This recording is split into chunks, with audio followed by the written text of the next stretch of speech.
How are you? Um, Sorry it's been a couple weeks. Had COVID. Was trying to get over the COVID mess. I thought I had it at the same time my husband did, but apparently I didn't. Um, it didn't go to my chest, but it did go in my head. I had vertigo, very dizzy headed. I'm still having trouble with my head, but it's a lot better than what it was just 2 days ago. Um, but I do apologize for it being such a long wait for my next video. Um, let's go on to my weight. My highest was 290. My start weight was 279, and my current weight is still 262. Which is good because I had a couple cheat days. Um, One being my son's birthday last Wednesday. We went to Red Robin, and yeah, there's not really a whole lot at Red Robin that you can um, that's real healthy. So, especially those bottomless fries. But I have to say, I didn't eat all my fries, and it was only one basket. It wasn't two. So that's a good thing. But I maintained my weight, and that's good. For as much as I've cheated, because I felt bad, and I thought maybe I was run down more because of the way I was eating. So I would get a couple meals that hopefully that would boost me up, but it wasn't. I guess at the time it made me feel good with the COVID, but for the most part, yeah, it didn't do anything. I could have stayed eating the way I was. Um, but maintaining a 262 was pretty good. This I've got 2 weeks left until I go. Not this Friday, but next Friday I'm heading to California. Super excited. Um, I am getting um mixed emotions as closer it gets. I'm like, do I even want to bother? This is a lot of money. Um, is it worth it? Those sorts of things. Feeling guilty mainly because I'm spending money that we could use for other things. But I guess my family like to keep me around a little bit longer, so I guess the money's not completely wasted. Um, because I'll be a lot healthier, um, and could do things and everything with them. So I guess I'm just struggling with a little bit of guilt, I guess, or maybe even depression. Um, so I'm kind of dealing with that, and I think that maybe caused me to eat a little bit that I shouldn't have as well. Because I am waiting on my tax money, and God, I hope it comes in time for me to have my surgery. Between my husband's bonus check and the tax money, that was what was going to pay for my surgery, and so I'm kind of a little worried that I'm not going to get the money in time. So that's kind of depressing me a lot too, and making me rethink, should I even bother? But I'm going to bother, and like I said, we're going to be leaving the 25th. I'll arrive the 27th, which is that Sunday. I got to be at the airport at a certain location at 8:30 that morning. I've got to call the driver, when I'm there, so he can come pick me up. Um, then I'll be going to.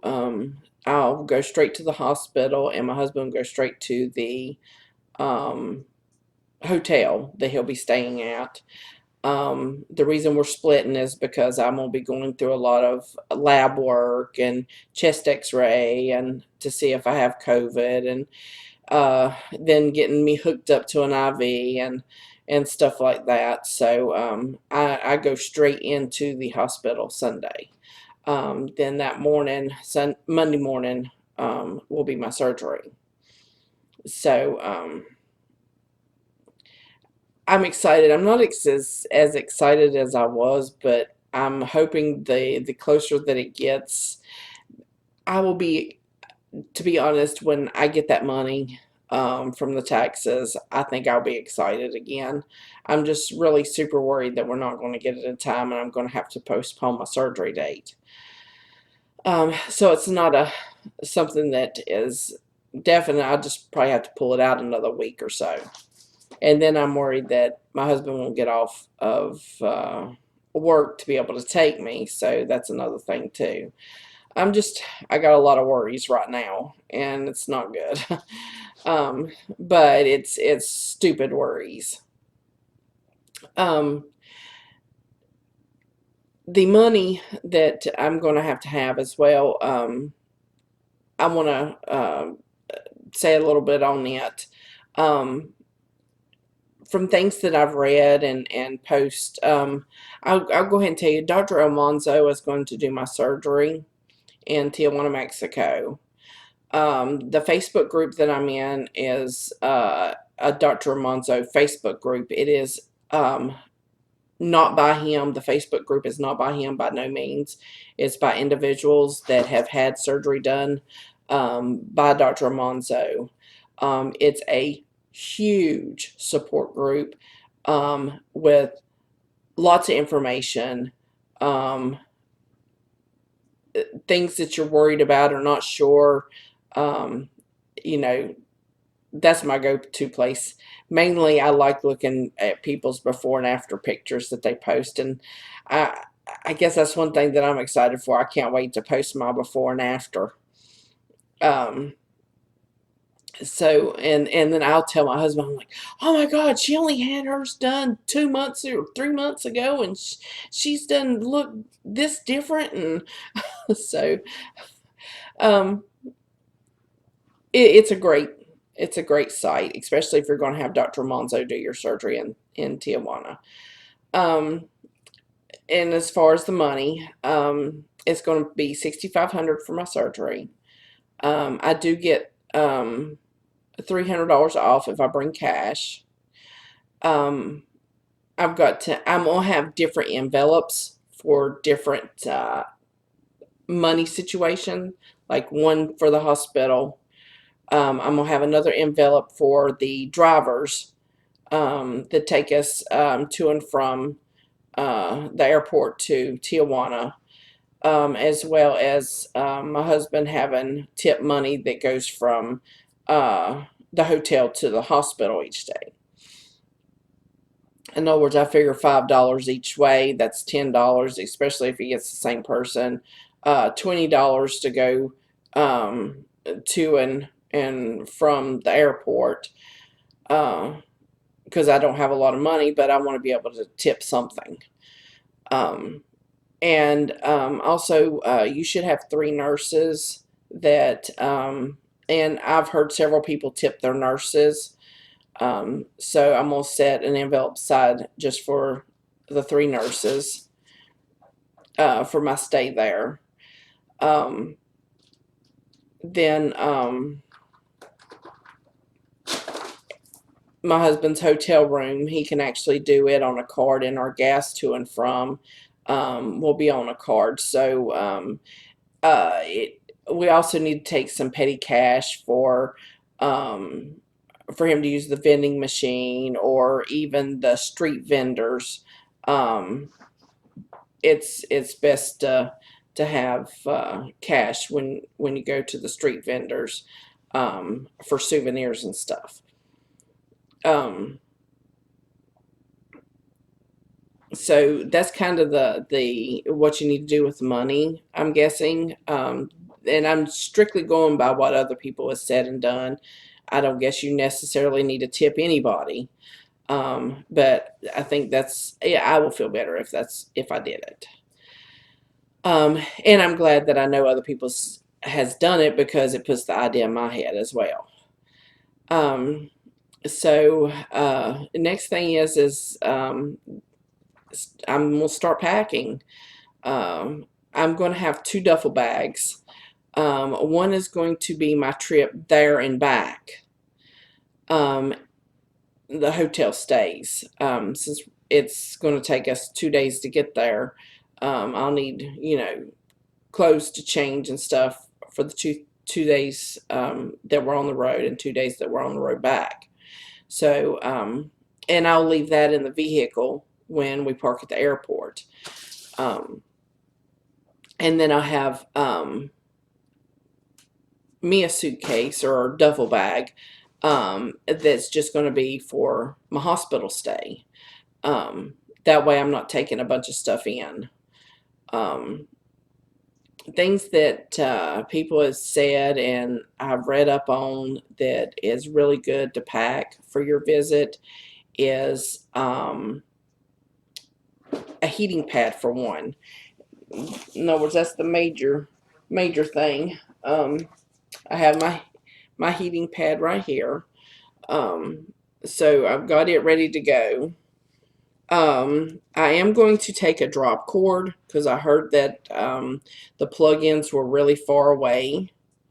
Um, and so I'm going to take a drop cord, and because I'm going to have so many different things that I'm plugging up, whether it be this, my phone, my tablet. I just think a drop cord would be easier. I'm not getting one of them big, long, heavy-duty ones. Just regular indoor, um, short drop cord. Um, the next thing that is recommended is I went on Amazon and I bought me a robe. And I bought me a thin one because I didn't want no real thick night robe to try and have to carry. So I just got me a thin robe, just something to cover me up because you're going to be doing a lot of walking up and down the hallways in the hospital and stuff like that because you're going to have so much gas that you're going to have to release. So if you don't want to hurt, you're going to walk. And so a must-have is a robe. Um, I've got me some, these I think I got them at Dollar Tree or something. They got the little grippy bottoms.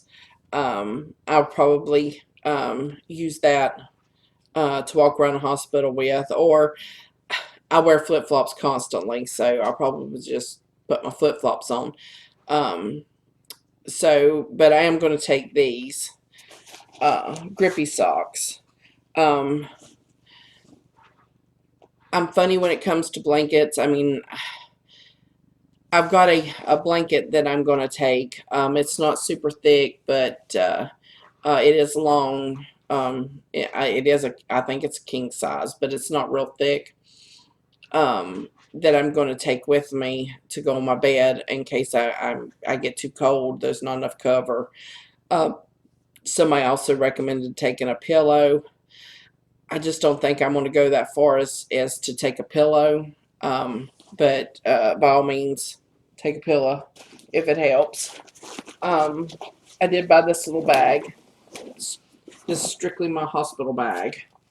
I got it at Amazon as well because the only duffel bag that we have is a really huge one, and that's basically what we're going to use to go down there and back with.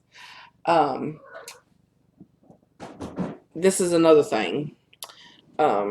It's a Pill Crusher because I didn't think anything of this until the other day, and I'm like, how am I going to take my blood pressure medicine when I'm not supposed to swallow pills?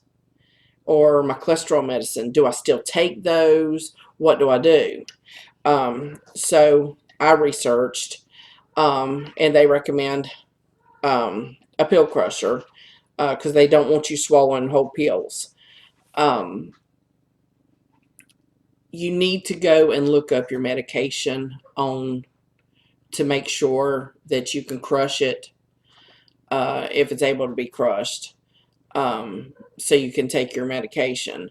I can crush every one of my medicines but two, and both of them are one's my sleep medication, my trazodone, and the other one is my anxiety medicine, which is the hydroxyzine, and I also use that to help me sleep as well. So both of my sleeping medications I can't crush, and so I'm not going to be able to take it, and I'll probably have to wean myself off of the trazodone before I go. So I will probably start this week tapering myself down, because I'm at 150 milligrams of trazodone, and so I'm gonna start tapering myself off of the trazodone. I won't get no sleep between now and after surgery and beyond, because I still can't crush it. But hopefully things will get better. I'm also going to talk to my doctor to see if there's anything that I can get for that. So, but this is a must to take with you, so you can take your blood pressure pills and stuff like that. And do look your medication up to make sure you can crush them. So I have the pill crusher. Your tablets. Make sure that you take your identification, your birth certificate. Also, if you have, if you're within the U.S. And going over the border, all you need is a passport card. You don't need a passport book. Passport Books International. Passport card is land to land, like if you're just going to Canada or if you're going to Mexico from the U.S. A lot cheaper. I recommend getting that depending on what day your surgery is. Um, get that before you even book your date. Do that immediately, because I did not have time to do mine. So I'm taking my birth certificate and my driver's license, and hope I don't get a fine, because they will fine you for not having it. I'm not sure how much the fine is, but they said they will fine you if you go through there. Hopefully they won't. Hopefully they're really in a good mood that day and they just send us on through the line. But yeah, make sure that when you're in the hospital, take a gown if you want. I don't see any sense in taking a gown, because you're going to have the IV in your arm for most of your stay there. So, and getting that gown over your IV, because they would literally have to unhook it and hook it back to get it through your gown. I would just stay in your hospital robe, your hospital gown, and then I would use your robe to go over it, so that way you're not having to fight with that. It'd just be simpler, and that's less you have to pack. So basically, the only thing as far as clothing that I'm going to take is my clothing when I leave, and several pairs of underwear, so I can change throughout the 4 days that I'm going to be there. But other than that, make sure you take toiletries, deodorant, shampoo, just the little travel bottles. Because I think you'll probably get maybe one shower in the hospital, and that would be basically when you get ready to leave. Um, I'm sure you probably take more.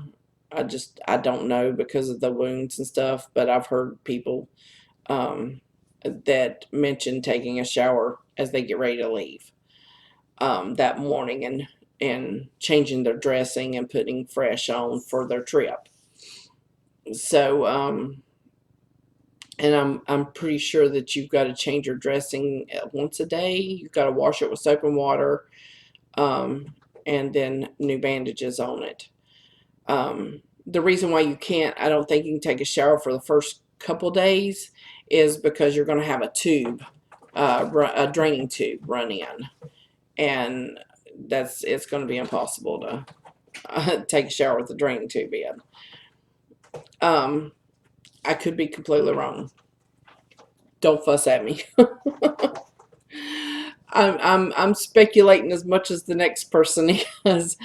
My next video, though, we're going to it's basically going to be clips of my trip, going down there. I'm gonna be on my phone with the next several videos.